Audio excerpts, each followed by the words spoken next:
So good afternoon, everyone, and thank you for joining us for the CMT St. Louis Transit Security Update.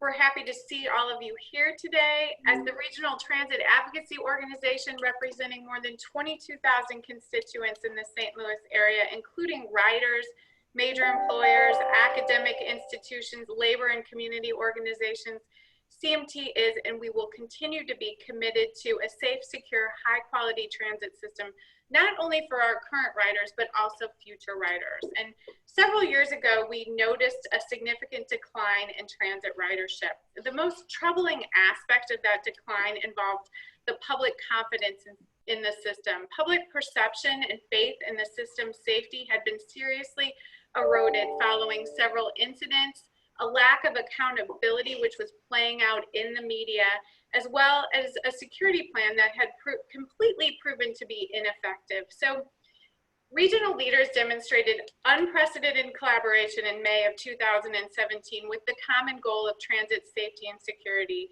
A memorandum of understanding was established and signed by these officials and by state to jointly address safety and security on the transit system. So today, we're here to talk about some significant and measurable steps that have been taken to help improve safety and security and restore public confidence in the system.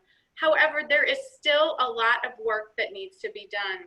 The security assessment that had been led by East West Gateway, as well as steps taken to date inside and outside the agency, will be a part of the program today. Finally, we'll be looking at steps on opportunities for engagement moving forward. How do we as a community address the issues surrounding our transit system? The safety of all riders is critical and crucial in our minds as the advocacy organization. Whether you're a daily rider, an occasional user of transit, or maybe you never even use the transit system, however, the success of this system is critical for the region moving forward.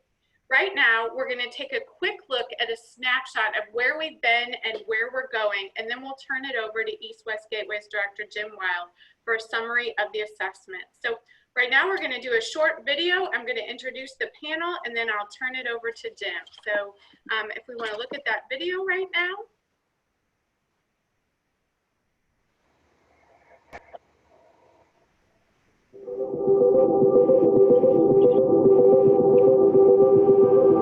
Several years ago, we noted a significant decline in transit ridership on the system in this region. And when we looked at it more closely, we saw that there had been an erosion of public confidence and positive perceptions in the safety of the system following some larger incidents in the area. And at that time, we saw a regional collaboration that we had never seen before. It was unprecedented when the elected officials got together and signed a memorandum of understanding along with Bi-State that laid out a framework or an action plan on how to address transit safety and security. So the goal is to have mayors, elected officials, so board chairs, also having key stakeholders, so leaders of organizations that we see as actually being able to contribute resources, time, time, ideas, research to this issue of safety and security in public transit. We started out with a phase one, which was an assessment, looking at the physical condition of the system, looking at policies, looking at agencies that help secure the system, and coming up with recommendations. One of the things that was very identifiable was we had a very narrow perspective of what security is. And so these 99 recommendations are guidelines for us to build out a comprehensive public safety dynamic or a holistic public safety structure, which does include field security, so boots on the ground, visibility, but it also includes emergency management, crime prevention through environmental design, the effective use of data and analytics, and so forth and so on. Those recommendations went into a phase two, and that phase two, we developed a plan to help Bi-State and others in the region implement those recommendations. We've built a three-tiered layer security approach, which constitutes very visible by contract security on the system itself, by our own transit security specialists, our internal employees, but also better collaboration and deployments with law enforcement as well. What you'll see on the system right now is all different uniforms. So the same neighborhoods and the same municipalities are all working together in a cohesive group to deliver what the public has been asking for, a cohesive group working on the neighborhood of transit. We have that today. We're still progressing, but I'm very proud of that. What really makes the most impactful security headway is our contract security and our transit security specialists engaging our customers on a daily basis. There's somebody there when you get on the system that you can identify with the company.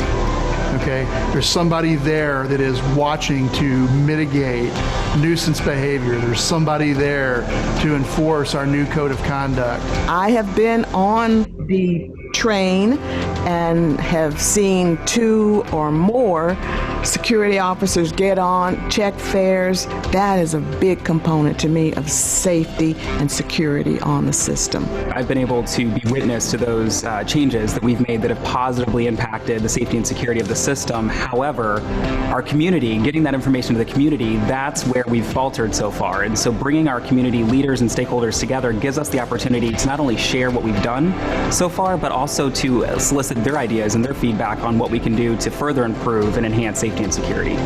One of the things that I think really will make a significant impact on our product long term is the increase in ridership. The more people that ride the system, the safer that you feel. But we have to re-earn that trust. We have to show that we're making these efforts to put a product out there where people are not reluctant to get on. And I hope that we're doing that. I hope that we've done some of that over the past year.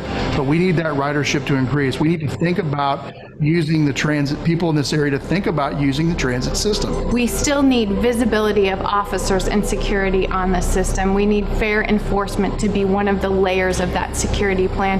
And we really need to engage the riders on the system as to what is important to them and making sure that it is a safe and secure system. So as we move forward, safety and security is going to continue to be a top priority for our citizens, for modern transit, for transit riders, whether you're a daily commuter or you only occasionally use the system. And we hope that other stakeholders and organizations in the community join us in this effort, because it really is important that our transit system be a success in this region.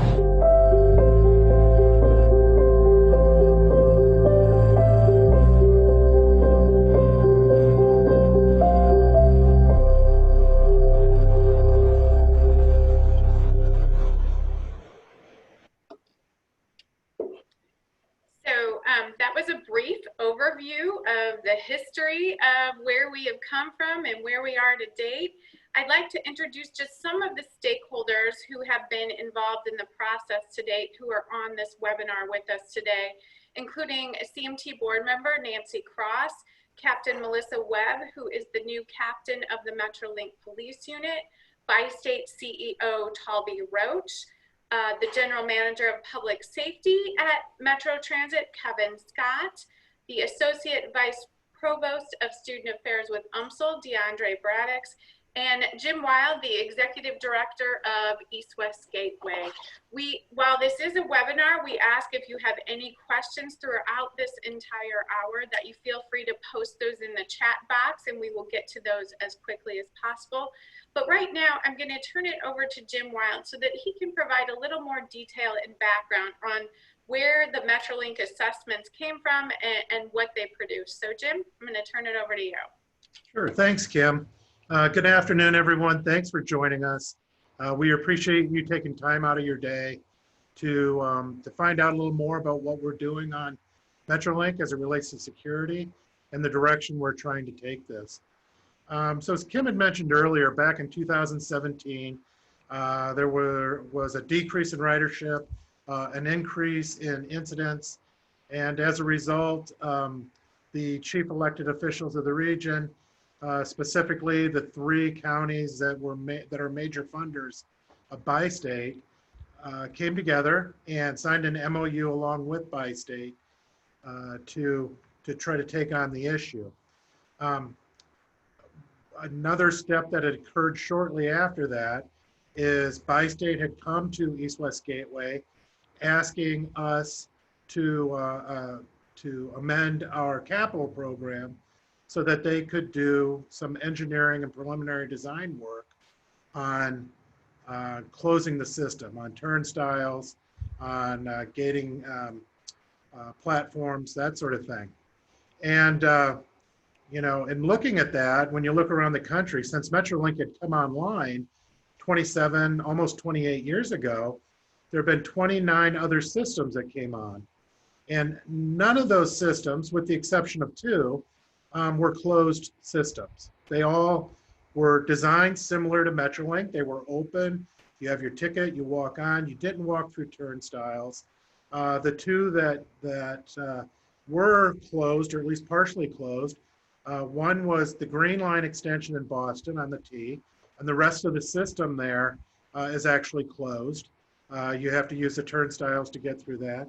And then Philadelphia, the larger system is also a turnstile-based system. So if you take those 2 outliers out, you know, the way the system was designed, in the sense of being an open system, it's a commonly accepted standard.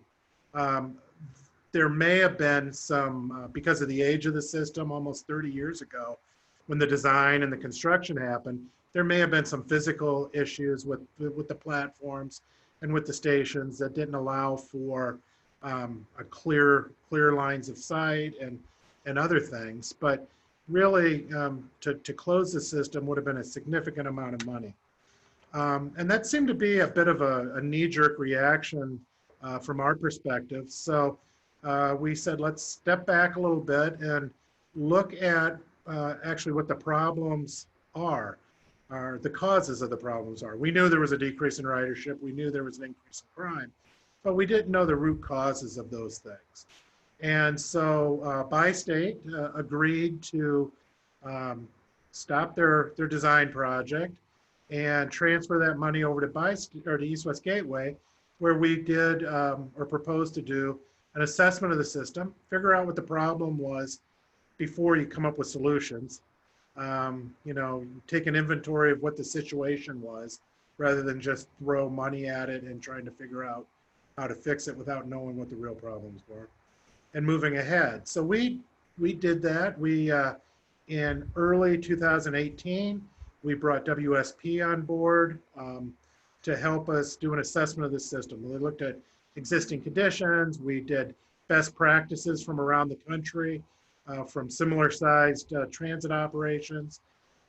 We did a security assessment and developed the recommendations out of that assessment. And the recommendations really came around 6 different areas: security strategy, policing and security staffing, procedures and training, fair enforcement, CPTED, which is crime prevention through environmental design, and then technology. And how we got to those six areas is, as part of that assessment, we did a pretty detailed and significant survey of concerns of the community.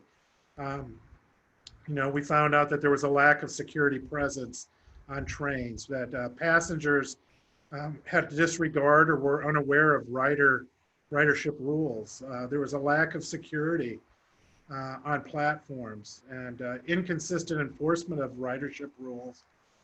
Current security presence was not effective. Part of that was societal. We do have a crime problem in St. Louis, so sometimes that bleeds on to things like the Metrolink system and the bus system. But then we also had other things like mental health issues and homelessness that help contribute to some of the concerns. So as a result of those survey results and formulating those around those 6 categories, we came up with 99 different recommendations for how we could move ahead to help improve security on the system in those specific areas. So that was phase 1. Phase 2, we looked at really developing a security strategy and implementing those 6 categories. And so that security strategy kicked off in March of 2019. We presented it to our board and Bi-State's board in January of 2020. And what that really did is looked at the kind of who was responsible for implementing those recommendations, how those things were going to be implemented, and established a when for all of those also. And so at the tail end of that phase 2, that security strategy, we put together a report card.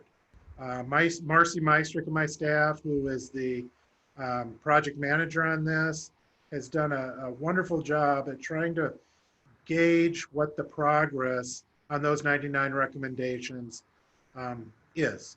And part of the reason that East West Gateway is doing that report card and continues to, we just extended our contract with WSP to do that report card, and so that there'd be a third-party assessment of implementation and ensuring that we would have an unbiased review of the implementation of those things. So that's how we got to where we are today. We're still working with the other partners. I think a significant amount of progress has been made. We keep the scorecards on our website if you want to go see that. Bi-State/Metro has done a wonderful job of moving ahead. The joint task force, the Metrolink task force, has done a great job. And I think we're making a significant amount of progress, but we're not done. And frankly, I don't think we'll ever be done. You just always have to try to improve on what you're doing and adjust for the situation and circumstances around you. So Kim, I guess we're waiting for questions at the end, right? Yes, and unless anyone has any questions, please feel free to put those in the chat box. I have just added East West Gateway's website address to the chat box for the scorecards. If you're interested in seeing the actual scorecards, it's ewgateway.org and it's in the chat box. And if anyone has any questions at any time, feel free to add those to the chat box. Thank you, Jim, for that recap of where the Metrolink assessments actually came from. I am now going to turn it over to Metro Transit's GM of Public Safety to provide a summary of steps to date based on those 99 recommendations. So welcome, Kevin Scott. Well, thanks for having me. Hello, everybody. Kim, thanks to CMT for hosting this. And I look forward to the time and the questions that we will hopefully get as a result of this conversation. This is an important regional conversation to have. So I just want to pick up where Jim left off. Our team, my colleagues and I, Stephen Berry, Vernon Summers, and myself joined the Bi-State team in September of 2019 at the end of phase 2 as we approached the solidification of the security strategy. We worked on a lot of the particulars and dynamics with WSP, East West Gateway, and certainly our law enforcement partners. There was a huge collaborative effort in coming up with the final product of how we would move forward. In addition to that, we also worked with our law enforcement and our security team on how we would deploy our security resources, our physical security resources along the MetroLink alignment, which I'll touch on in just a few minutes. But that process was hugely important. It became ever apparent that we were in a complete comprehensive reconstruct of Metro Transit public safety dynamic. And when I say comprehensive, my colleagues and I, Steve and Vern, have been focused on not only the forward-facing security product itself, but also totality of how do we improve our technology within public safety, which acts as a true force multiplier. The true and effective use of data and analytics and the sharing of that information with law enforcement and our other stakeholders. We've been focused on access control. Our safety department has been moved under our total public safety umbrella. And we have a sound emergency management build out underway with an emergency management coordinator on board and a true training coordinator on board. This is one area where we were lacking. We were lacking in the solidification of a fluid training program to push out the dynamics of the importance of what we're doing and making sure that not only our security teams understood how we were moving forward, but also our broader employee base. Security is not just the role of our security staff. Security and the totality of what we're trying to accomplish is the role of everybody within our company. And so we want to make sure that that's done as well. We also have been focused on our infrastructure and crime prevention through environmental design. And my colleague Steve Berry is leading those efforts. On the field security side, we recognized right away that internal construct of a Metro Transit Police Department was counter to the overall design of what had originally been put in place with a MetroLink Police Task Force. And there was really a movement of fading or fogging up defined roles and responsibilities. When you take a look at total security structure, policing is only a part of a true security plan. Too many people were trying to police the system and no one was securing the system. And that's what our initial focus was. We knew that our internal public safety operation itself, the MetroLink employees, we needed to change our business model. We needed to acquiesce from a police model to a true security model to complement a phased security approach that we were ultimately going to build out. And so that was changing the business model of what had been in place. It's been a difficult process to traverse, but we're making huge progress there. And it is the corporate representation. Our employees, our former public safety officers are being transformed into transit security specialists. And they really are the corporate representation in the security in a layered security structure.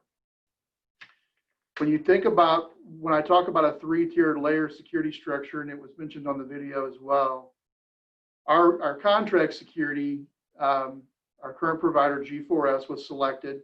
When we got here, we were in the middle of a procurement process and a selection process, vetting that security contract, and we ultimately chose a new security company. And they came on board April 1st of this year, and they had some major transit contracts around the country. And they brought a different dynamic, some technology that we could deploy that we thought would make their efforts more efficient. Also, they came to us in the procurement process with a specific St. Louis brand, the St. Louis taste, the St. Louis approach to what we felt like we needed to accomplish on a St. Louis system. Certainly not all systems are the same, all are different.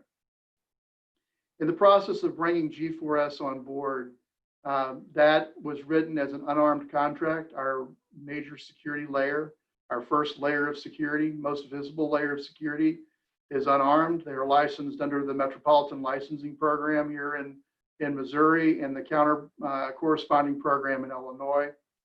And we wanted them to really focus on customer engagement, code of conduct enforcement. As you know, through this process, we developed a new 15-point code of conduct that has been refined. So we really wanted them to focus on that, nuisance behavior mitigation and customer engagement. and be the eyes and ears and the interaction for the other two layers within the security structure. We're also focused on putting our security staff, our uniformed security staff, they're in high visibility uniforms, on the system, to be fluid and engaging on the system and not stagnant at fixed posts along the alignment. There is an important aspect to covering our platforms with our security employees, but we're doing that on a rotational basis through a leapfrogging process that our team developed and put in place. But the brunt of our security focus is engagement on the light rail vehicles themselves. One of the things that I'm hugely excited about with the G4S contract is the leadership. Once the contract was awarded, the account manager and operational manager they were not hired until after that had been solidified. And our security team, our field security team here played a part with broader G4S corporate leadership to hire those two individuals that are on staff and in our building every day running that G4S contract. Our account manager is Billy Reynolds, and our operations manager is Steve Grazer. They bring an enormous amount of security and law enforcement experience to our staff, and they have really meshed into our overall security team. There's no artificial lines of separation between organizations. We want them to be part of what we're trying to build, have buy-in and true ownership in what we're trying to accomplish. So there's been a lot of success there. We've made minor changes here and there to what things that we think would be more effective, and we'll continue to do that, and we'll continue to be flexible. But we're very happy with where that's going so far with them. And again, that's the most visible layer of security, both on the MetroLink system itself, and we've also used some of those G4S employees to deploy at some of our major transit centers as well to support our security efforts. Our internal in-house public safety officers, their job descriptions were rewritten when we got here with more of a security focus. Again, we acquiesced from a police model. What we're trying to build out, ladies and gentlemen, is a true community-based, customer-based model. And we want our transit security specialists to be the anchor within these layers. So you have our contract security most visible. You have our law enforcement partners that are present as well, and we'll discuss those folks in just a moment. But the TSS, the transit security specialists, are the anchor or the corporate representation, the ownership within the system itself, knowing their facilities, knowing their customers, knowing their counterparts on the contract security side, knowing and working well with their counterparts on the law enforcement side. Our entire deployment dynamic is deployed along the MetroLink system in a zoned approach. So we've divided the system into zones, and what we're attempting to facilitate, again, is a customer or a community-based model approach to really knowing the customer base, knowing the system, knowing the facilities, being that same face of engagement every day. They also have deployed as an unarmed component of our security plan. They are also licensed through the Metropolitan Security Licensing Agency here in Missouri, and their counterpart licensing agency in Illinois. With the transit security specialist, we have also deployed on their person body-worn cameras. The transit transit security employees respond to most incidents, whether it's involving G4S or there was some law enforcement interaction in an issue. They've been deployed with these cameras, and we are focused on professionalization, transparency, and accountability as we provide that security element along the MetroLink alignment. Our relationship with law enforcement, as many of you know, we have three primary law enforcement providers: the St. Louis County Police Department, the City of St. Louis Police Department, and the St. Clair County Sheriff's Department. There is a full-time contingent of officers from each of those departments that have unified to form the MetroLink Police Alignment. And that really is the Metro Transit or MetroLink Police function. And as we've built and worked on those recommendations from WSP, defined boundaries between specific roles and responsibilities are hugely important. The G4S security, the transit security specialists, we focus on securing the system, and we have moved out of the way and are building those collaborations and those relationships with law enforcement so that they can effectively police the system. We're excited about where that is. Our deployments on a daily basis are married. We have one unified master deployment list. So anybody in a leadership role can see how the police are deployed at any given time and how the transit security specialists and the G4S employees are deployed at any given time.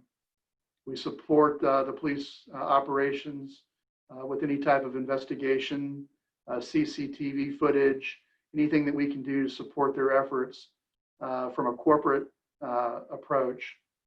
We do that as well. So we're very happy with how that relationship between Metro Transit and law enforcement has progressed over the last 12 months. We're hugely excited about Captain Webb joining our team. We think she brings a different dynamic, one that's very enthusiastic, is outside of the box, and is a hard charger, and I can appreciate that. So I look forward to working with her. I think we're going to turn the corner, and we're going to do some great things from the policing standpoint. We are going to team up and unify in deployments. I know G4S contract security staff members are already working side by side, hand in hand with police, as well as transit security specialists. We've dealt with some occurrences over the past couple of days where the response to those occurrences, there was a unified response. On the train, hopped a police officer off along with G4S guards or a transit security specialist. We all have to work together as one team to be effective in this regional dynamic that we have with the MetroLink and the fact that it runs through 3 major jurisdictions. Some other things that I would like to point out that we're working on is, and my colleague Steve Berry is in the lead on this. I mentioned this earlier when you talk about technology. Our CCTV system, our closed circuit television monitoring capabilities of our vehicles and our facilities, it's going through a complete upgrade. We are in the process of building out a real-time crime center here at our central facility, where we take a technology that has been used in a reactive format, and we are building it out to be proactive. This will help from a security standpoint. We'll also be able to help support our police personnel as well. Remember, we're in a fluid community where there's a lot of movement.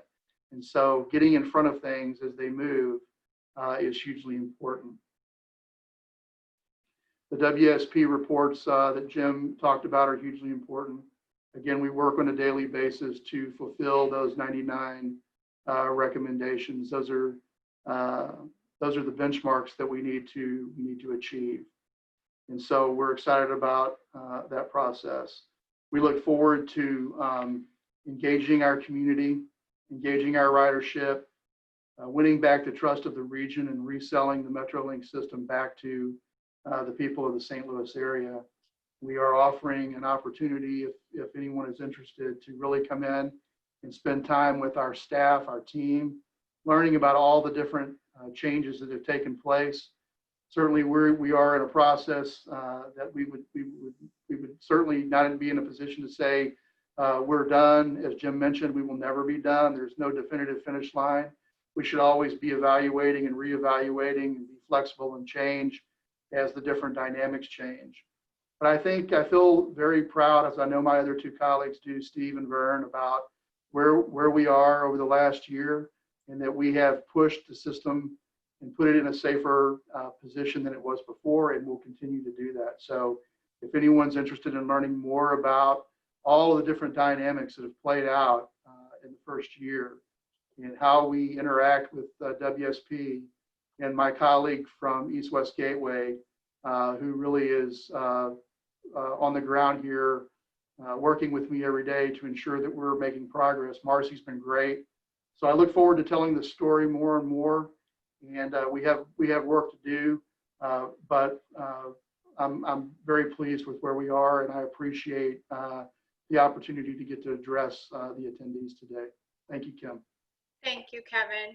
I didn't know Captain Webb, or we do have Metro Transit CEO, if you wanted to add just a few words about the progress and the steps that have been taken to date. Now, you know, Captain Webb has only been with us for a week or two, Captain Webb, so she is very new to the position. So I just want to make sure both of them have an opportunity to speak if they wanted to add anything to Kevin's report before we move on to next steps and opportunities for engagement.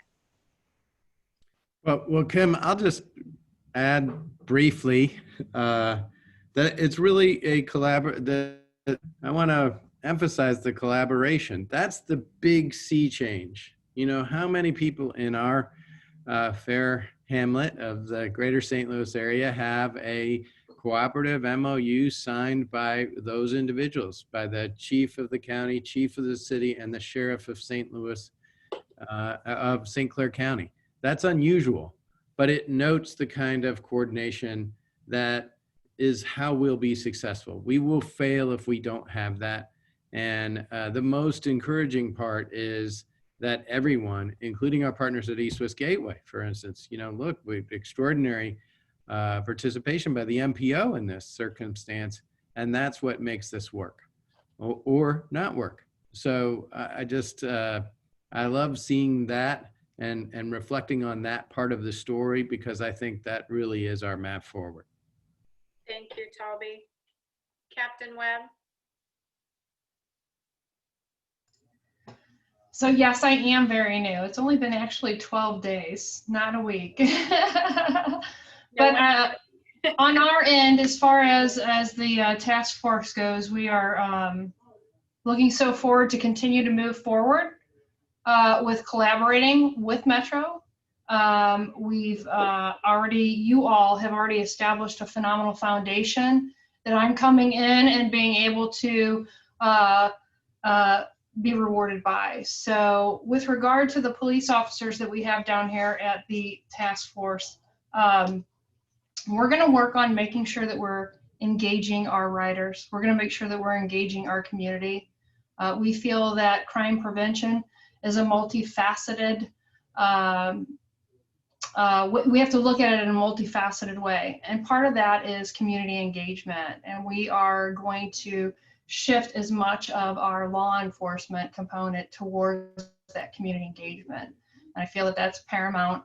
And I think that that goes in line with what you all have already completely done and created as far as the foundation. So we're looking very forward to the movement forward and the progress. Thank you. Thank you. So now I'd like to turn it over to, as a part of the MOU was the formation of what is called the Transit Advisory Working Group. And this is a diverse and large stakeholder group that meets on a monthly basis to look at the progress that's been made, to assist with anything that can be helped with regards to outreach to other stakeholders and constituents in the area. And it does include members from academic institutions, from labor, from community organizations like Organization for Black Struggle and others. And so we have two of those members here today who are going to talk a little bit about next steps and opportunities for engagement. We have Nancy Cross and DeAndre Braddock. So I will turn it over to one or both of them to kind of walk through a couple of opportunities for engagement moving forward and possible next steps that the region can be looking at. Thank you, Kim. So I'll take it, Nancy, if that's okay, to start. But today's conversation really culminates into this question of how can we mobilize community engagement, experience, and expertise to holistically address some of the issues that we're seeing on the system, whether it be with those that are homeless, whether it be those with mental health concerns. How can we tap into the knowledge base that our community stakeholders and community leaders have to really address this issue, again, holistically? This is not a situation in which we are just simply trying to throw more police officers at the issue or more security officers. This is really something that we're really trying to get to the root of this issue to really fix this in the most holistic way possible, because that's really going to be the most sustainable change that we could see that will positively impact public transit moving forward. And there are some examples that, that we can share in regards to some initiatives that are underway that might actually help to eliminate this issue for you. But I want to throw it to Nancy to see if she has anything she'd like to add first. Why don't you go ahead and then I'll add at the end. Great. Okay.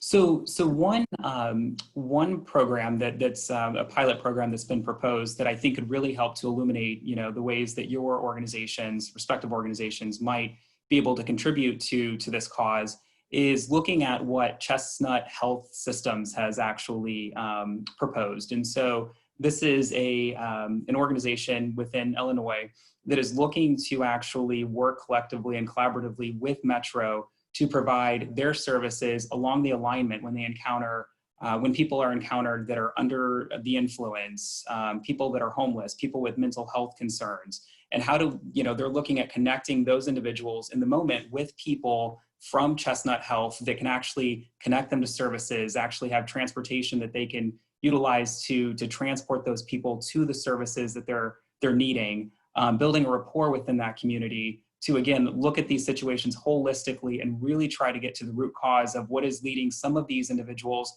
to being on the alignment for an entire day. So we have some families, unfortunately, that have to, that use public transit as kind of a form of daycare, if you will, or the homeless that use public transit in lieu of, being cold or within the heat. And so that's not sustainable, and that's ultimately not going to help address the root cause of what afflictions they're facing. And so, Chestnut Health is really stepping up to say, this is how we think our organization can help. And so I hope that gives you some ideas of the ways that your organization might be able to help.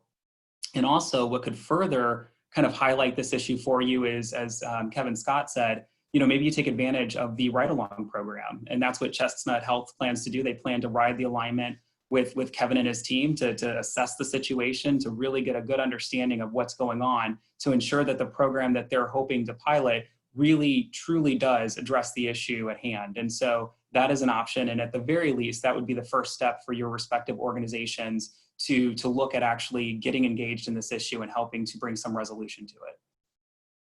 So, and just to piggyback on what DeAndre is saying, is that one of the things that we were very concerned with in the beginning was making sure that the original TOG group that we had community leaders on the group as well, for people that had been using the system all the time or a lot, and their communities use the system, but people who also had an impression of the police as this is going to be a negative thing. And so we wanted to make sure that we included people from the community so they would see that we were not policing the Metro system versus as another target for people who are upset with the how we use the police in this general area.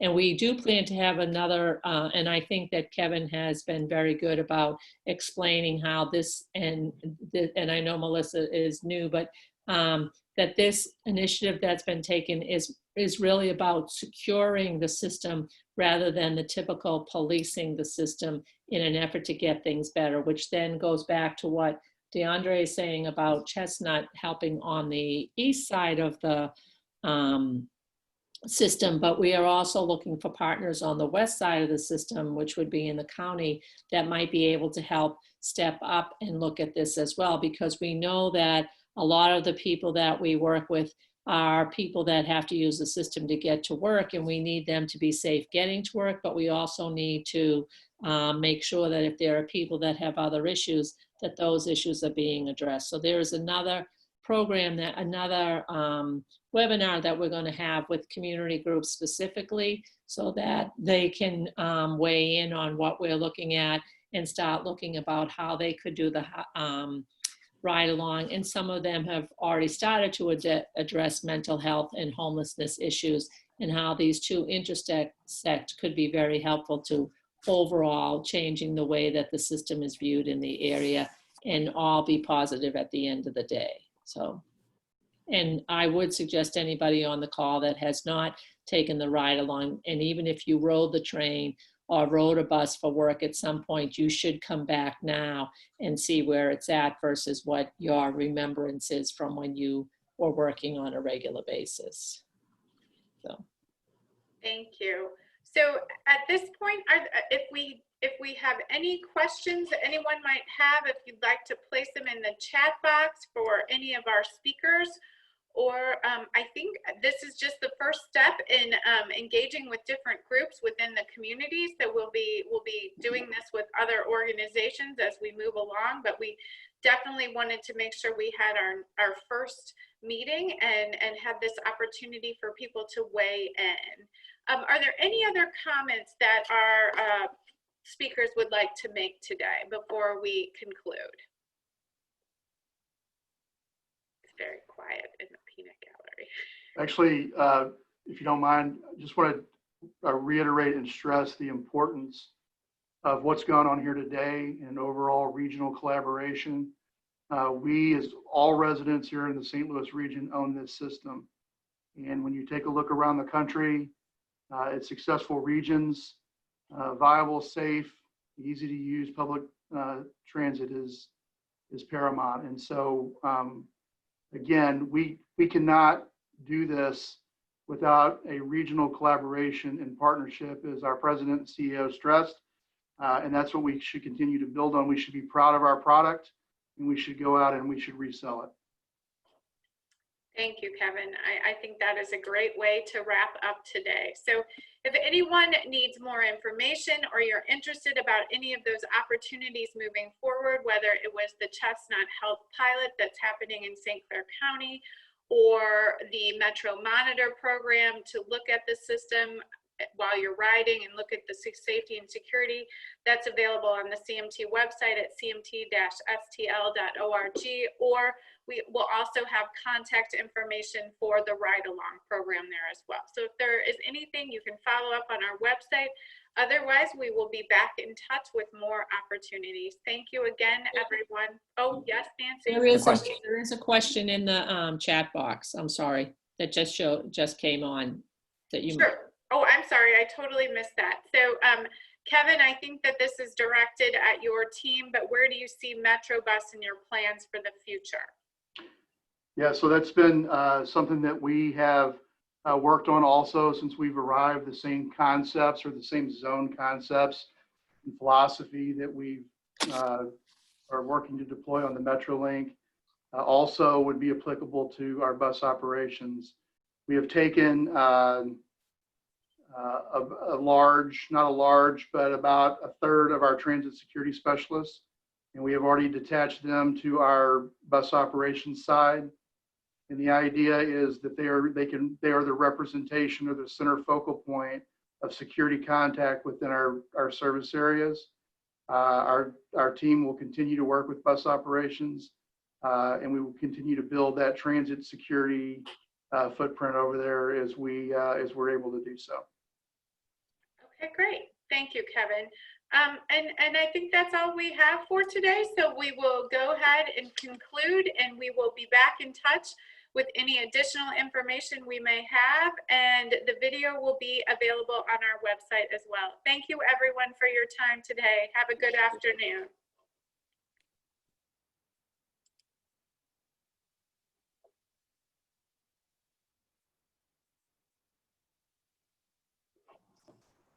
Are you done recording?